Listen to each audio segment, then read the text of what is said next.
Hi friends, online agriculture classes के official YouTube channel पर आप सभी का हार्दिक स्वागत और वंदन करता हूं। जैसा कि एसटीए के परिप्रेक्ष्य में आज हम लोग आइए आपसे मुलाकात कराते हैं शिवम सोनकर सर से, जो कि वर्तमान में अपर जिला कृषि अधिकारी के पद पर विराजमान है।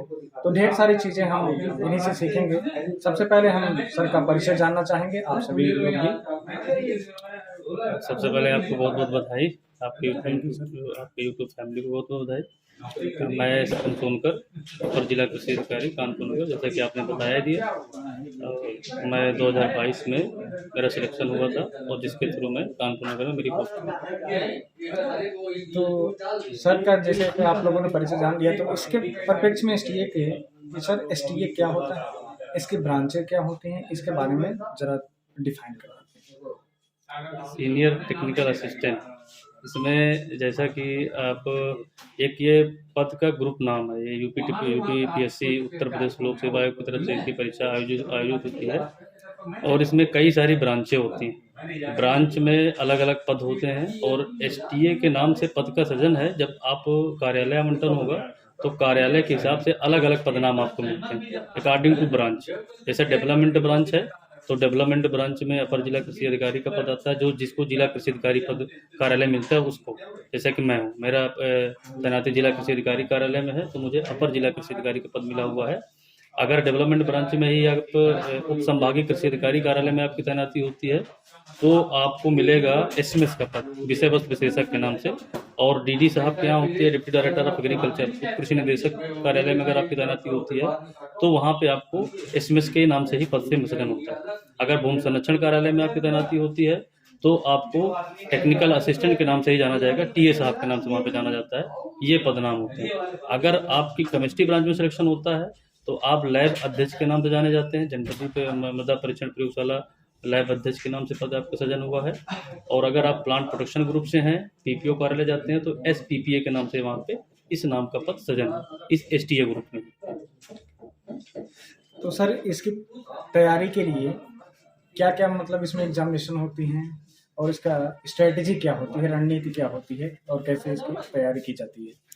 इसमें सबसे पहले तो ये दो तरीके से इसका एग्ज़ाम होता है। एक तो प्री होता है, प्री क्वालिफाइड करने के बाद आपको मेंस क्वालिफाइड करना पड़ता है। प्री के लिए 120 क्वेश्चन का एक पेपर होता है, वस्तुनिष्ठ प्रकार का पेपर होता है, जिसमें 1/3 की माइनस मार्किंग बीच में होती है। 120 क्वेश्चन में से 80 क्वेश्चन एग्रीकल्चर के रहते हैं और 40 क्वेश्चन आपका जीएस का रहता है। एग्रीकल्चर के लिए तो वही पुरानी बुकें हैं, अगर उनको अच्छे से पढ़ लिया जाए तो उससे बाहर नहीं जाता।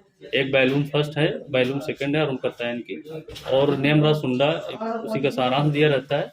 और ऑब्जेक्टिव के तौर पे एसआर कांतवा पढ़ लीजिए। अगर इतनी ही बुकें अच्छे से पढ़ ली जाएं तो मुझे नहीं लगता कि कोई आपका एग्जाम ये ऑब्जेक्टिव प्रकार का एग्जाम है और वो रुक जाए, ऐसा हो ही नहीं सकता। और जब आप जीएस के लिए बात करेंगे, 40 क्वेश्चन जो आते हैं उसके लिए केवल आप लूसेंट ही पढ़ लें तो काफ़ी है सामान्य ज्ञान की, इससे बाहर कुछ नहीं जाता है। बहुत बेहतर पेपर हो जाएगा इसी से केवल। और जब आप प्री क्वालिफाइड करेंगे, और प्री के लिए एक मानक है कि 40% लोक सेवा आयोग का मानक होता है कि 40% तो उसका एलिजिबिलिटी क्राइटेरिया ही है। आप अगर 40% से नीचे हैं तो आपका तो सिलेक्शन होना नहीं, पद भले ही खाली चले जाएं। 40% तो मानक है, उसके ऊपर जितनी मेरिट बन जाए वो अलग से। जब प्री क्वालिफाइड कर लेने के बाद आप जब मेंस में जाएंगे तो मेंस का सिलेबस अलग अलग ब्रांच के लिए अलग अलग होता है। डेवलपमेंट ब्रांच का अलग सिलेबस, प्लांट प्रोटेक्शन का अलग सिलेबस और केमिस्ट्री ब्रांच का अलग सिलेबस, रिसर्च का अलग सिलेबस, ये सब सिलेबस डिसाइड हुए हैं। जैसे मैंने डेवलपमेंट ब्रांच में दिया था तो, और हिंदी का सबका पेपर एक ही होता है। एक हिंदी का पेपर होगा रिटर्न में और एक एग्रीकल्चर का रिटर्न में होगा। जो हिंदी का पेपर रिटर्न में होता है उसके दो क्राइटेरिया होते हैं, खंड का और खंड बा। खंड का में जो रहता है वो आपका रहता है कि व्याकरण का रहता है 50 नंबर का, और खंड बा में निबंध रहता है, तो सब रिटर्न लिखने होते हैं।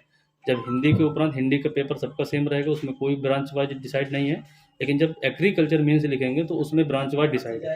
अब डेवलपमेंट में जैसे एग्रीकल्चर है तो जो उसका भी एक पेपर होता है, उसमें से 5 क्वेश्चन आपको करने होते हैं, 2 खंड में डिवाइड होता है, 5 क्वेश्चन के उत्तर देने होते हैं और 200 नंबर का पेपर होता है वो, 100 नंबर का हिंदी। कुल मेंस 300 नंबर का अंक का होता है। जब इसके देने के उपरांत तो जब आपका सिलेक्शन होता है तो इन्हीं के हिसाब से मेरिट बनती है। प्री के हिसाब से कोई मेरिट नहीं बनती। मेंस का हिंदी और ऑप्शनल एग्रीकल्चर। इन 2 पेपर मतलब 300 अंक, 100 नंबर का हिंदी, 200 नंबर का एग्रीकल्चर में, 300 नंबर में ही आपका टोटल इसी में से डिसाइड होता है कि आपका सिलेक्शन कितने नंबर पे होगा। ये सिलेबस होता है। और सर जैसे कि कुछ अभ्यर्थी ऐसे हैं जिनका कमेंट्स ये था कि हिंदी में प्रिपरेशन करना चाहिए, इंग्लिश में प्रिपरेशन करना चाहिए, तो किसकी प्राथमिकता रहती है और क्या हिंदी बिल्कुल बाइकाट कर देना चाहिए, केवल इंग्लिश में सीखना चाहिए, इसका आंसर?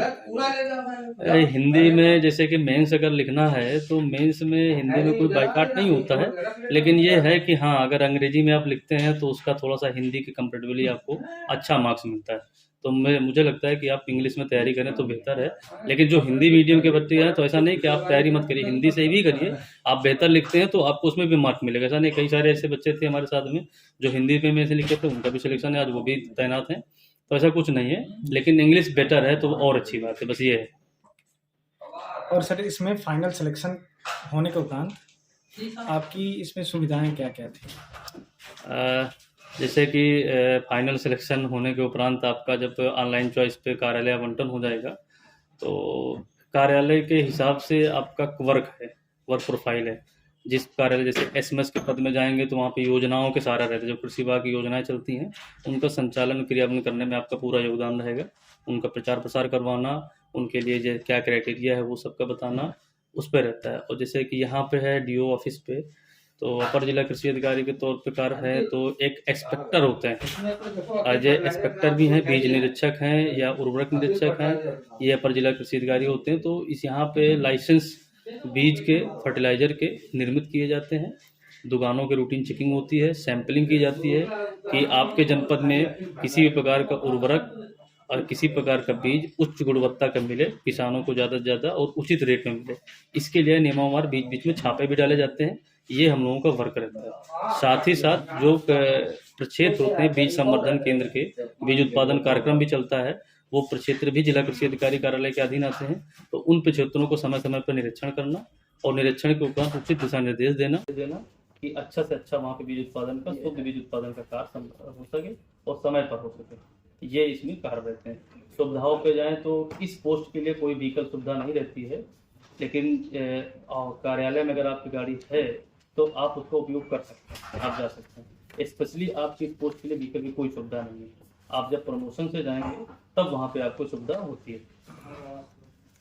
आवास अगर किसी भी आप उसमें जाते हैं तो आवास तो आपको मिल जाता है, क्योंकि आपके कृषि विभाग भी आवास रहते हैं और गवर्नमेंट कहते हैं कॉलोनी होती है, वहाँ पे आप अप्लीकेबल करेंगे, अप्लाई करेंगे तो आपको आवास आवंटन हो जाता है। आवास की कोई विषय नहीं है, आवास खाली है तो मिलेगा। और सबसे एक्साइटमेंट सभी की ये रहती है कि एसटीए की पोस्ट पर जब आप विराजमान हो जाते हैं तो सैलरी क्या होती है, उसका मतलब प्रति मूल वेतन क्या रहता है, ये क्या मिलता है, डिवीजन क्या मिलता है, चाहे कैसे कैसे सीए कैसे मिलता है, इस बारे में थोड़ा परिचय। मूल वेतन पे जैसे 4600 ग्रेड पे की ये जॉब है, तो 4600 से अगर मैं पूरा होल सब में रहता हूँ, जैसे कानपुर नगर पे मैं हूँ तो यहाँ के 4000 थोड़ा ज़्यादा होता है, 55 से 20 रुपये के चारे, तो कुल मिला के वर्तमान में अगर सैलरी देखी जाए तो 72,000 मिल रही है वर्तमान में अभी। तो 70 या 72 से हर किसी को स्टार्टिंग हो जाती है, सब पूरा मिला करके उसका डीए, बेसिक और उसका एचआर, तो 70-72 हज़ार रुपये से आपकी स्टार्टिंग एसटीए पोस्ट से हो जाती है। ये आपकी बेसिक। और सर हमारा अंतिम प्रश्न ये है कि एसटीए की पोस्ट पर होने के इसमें प्रमोशन कब होता है, कितने समय बाद होता है और कैसे होता है, इसका प्रोसेस क्या होता है और किस पोस्ट पर आप जा सकते हैं, इस पर हाँ, ये बड़ा महत्वपूर्ण प्रश्न है, क्योंकि लोगों को सबसे पहले यही आता है कि यहीं तक रहेंगे कि आगे जाएंगे। देखिए सबसे इम्पोर्टेंट जब आपका सिलेक्शन होता है तो उसमें रैंक, आपका क्वालिफिकेशन बेसिक नहीं है कि आप एमएससी लेवल की जॉब है और आप पीएचडी किए हो तो पहले प्राथमिकता आपको दी जाएगी, ऐसा कुछ नहीं। प्रमोशन में जो आपका सिलेक्शन जब होता है, उत्तर प्रदेश लोक सेवा आयोग की जो एक लिस्ट रैंक निकलती है, वो रैंक में अगर आपका बढ़िया रैंक है आपका तो प्रमोशन जल्दी होता है। 5 साल में पहला प्रमोशन आपको मिल जाता है। 3 साल के बाद प्रोसेस चालू हो जाती है, लेकिन आपको कार्यालय आवंटन और प्रमोशन होते होते 5 साल में क्राइटेरिया के 5 साल बाद आपको नियमानुसार प्रमोशन मिलेगा। पहला प्रमोशन जो होता है वो क्लास 2 अफसर का होता है, उत्तर प्रदेश किसी सेवा श्रेणी 2 के पद में आपको मिलता है। जिस ब्रांच में आप होंगे उस ब्रांच में आपको वो पद मिलता है। जैसे मैं डेवलपमेंट ब्रांच में हूँ तो मुझे आगे का जो प्रमोशन होगा वो जिला कृषि अधिकारी में भी हो सकता है, उप संभागीय कृषि प्रसार अधिकारी में भी हो सकता है, भूमि संरक्षण अधिकारी में हो सकता है, जिला कृषि रक्षा अधिकारी में हो सकता है। ये 4 पद हम लोग डेवलपमेंट में आते हैं, इनमें कोई भी पद हमको मिल सकता है। पूरी संभावना होती है कि मैं जिला कृषि अधिकारी पे हूँ कि प्रमोशन पे है तो जिला कृषि अधिकारी हूँ। अगर मुझे यहाँ से अगर है तो आप जिला कृषि अधिकारी के पद पर होंगे और जिला कृषि अधिकारी के पद से और डेवलपमेंट की कई सारी ब्रांचें में कई पद आते हैं, जैसे उप संभागीय कृषि प्रसार अधिकारी भी आता है, भूमि संरक्षण अधिकारी भी आता है और जिला कृषि रक्षा अधिकारी आता है। इन सब पद में आप जा सकते हैं। और सर इसके बाद आपका पर्सनल ओपिनियन, अपना सुझाव में जो भी अभ्यर्थी एसटीए की तैयारी कर रहे हैं या और इसमें एसटीए और डीएचओ में थोड़ा सा वेरिएशन देखने को मिलता है कि डीएचओ में आपका प्री मेंस प्लस इंटरव्यू होता है, ठीक है, और एसटीए में प्री और मेंस बस 2 ही एग्जामिनेशन होते हैं, उसके बाद फाइनल आपकी लिस्ट आ जाती है ज्वाइनिंग की। तो इसमें जो भी स्टूडेंट तैयारी कर रहे हैं हिंदी माध्यम में, इंग्लिश माध्यम में, उनके लिए सजेस्ट कर दीजिए और साथ में आप अपना पर्सनल ओपिनियन दीजिए। जैसे कि डीएचओ जिला उद्यान अधिकारी एक्चुअल में क्लास 2 का पद होता है, इसलिए इसमें इंटरव्यू भी होता है, प्री मेंस और प्लस इंटरव्यू। और वो सीधे जैसे कि हम इसमें प्रमोशन से बनते हैं क्लास 2, वहाँ पर डायरेक्ट क्लास पहुँच सकते हैं। अब वो उद्यान विभाग का पूरा काम उसमें होता है, वो अलग होता है। अब बुक के बारे पे तो मैंने जैसे पहले पे अपनी प्रेफरेंस बताई थी कि वही बुक आपको पढ़नी है। एग्रीकल्चर के लिए हम volume first, volume second, Hemraj Kunda की बुक है और SR कांतवा की आपको एग्रीकल्चर, ये 3-4 बुकें अगर हम अच्छे से पढ़ लेते हैं तो एग्रीकल्चर में आपको कोई विशेष दिक्कत नहीं होगी मेरे हिसाब से, जितनी बार प्रैक्टिस अच्छे से आप कर लेते हैं तो। और दूसरा है कि उद्यान का पेपर भी जिला उद्यान अधिकारी का हो या आपके यूपी एग्रीकल्चर सेवा में किसी भी पद का पेपर हो, ये एग्रीकल्चर का सिलेबस कोई भी होगा तो ये सारी बुकें जो मैंने बताई है यही मात्र होगा एग्रीकल्चर के लिए। और जीएस के लिए सिर्फ आपको वही क्वेश्चन, और जब आप मेंस में जाएंगे हिंदी के लिए तो हिंदी के लिए आदित्य पब्लिकेशन की बुक भी प्रेफर कर सकते हैं, पृथ्वीराज पांडे की भी प्रेफर कर सकते हैं, और सरल भाषा में तो आदित्य पब्लिकेशन की बुक ही अच्छी होती है। और निबंध के लिए यूपी की जो पीछे की दृष्टि की आती है वो निबंध के लिए सबसे अच्छी बुक मानी जाती है। तो इन सब बुकों के माध्यम से आप इसकी अच्छी तैयारी कर सकते हैं। और मेरा पर्सनल ओपिनियन के बारे में पूछें तो पद ठीक है, कोई विशेष दिक्कत नहीं। कृषि सेवा में आने के बाद ये आपके लिए अति महत्वपूर्ण पद है। आप इसमें सब सीख के जाएंगे जब क्लास 2 में, तो वहाँ पे जब एक अच्छा अधिकारी बनेंगे आप तो आपको पूरी नीचे लेवल की सारी जानकारी आपको, तो आप एक अच्छा प्रशासक और एक अच्छा अधिकारी बन जाएंगे, जिससे कि आप आने वाले अपने क्षेत्र में किसानों को एक अच्छा लाभ पहुंचा सकते हैं। क्या क्या नया इनोवेशन आप कर सकते हैं अपने पद से, अपने पावर का इस्तेमाल करते हुए, ये सारी सुविधाएं आप कर सकते हैं। तो मेरे हिसाब से तो आप सभी लोगों को बहुत बड़ी शुभकामनाएं हैं कि आप सब लोग तैयारी करें और जल्द से जल्द ऐसे पद को संशोधित करें, जिससे कि और भी अपने भी आप योगदान, अपना नया इनोवेशन दे सकें समाज के लिए और अपने कार्य के लिए। तो जैसा कि आप सभी जो भी स्टूडेंट अभ्यर्थी तैयारी कर रहे हैं तो हमारे संस्थान के माध्यम से आपको ऑनलाइन ऑफलाइन सारी batches STA, DHO, BSA, STO, DO सभी ब्रांच के लिए अभी हमारी क्लासेस स्टार्टअप हो गई हैं। जो भी स्टूडेंट अभ्यर्थी इनरोल करना चाहते हैं तो आप जाइए, लिंक डिस्क्रिप्शन बॉक्स में है, वहाँ से आप अपना इनरोल करिए, डेमो देखिए, वहाँ से सारी ऑफलाइन ऑनलाइन मिल जाएगा। नहीं तो आप हमारे व्हाट्सएप नंबर पर, आप हमसे संपर्क कर सकते हैं।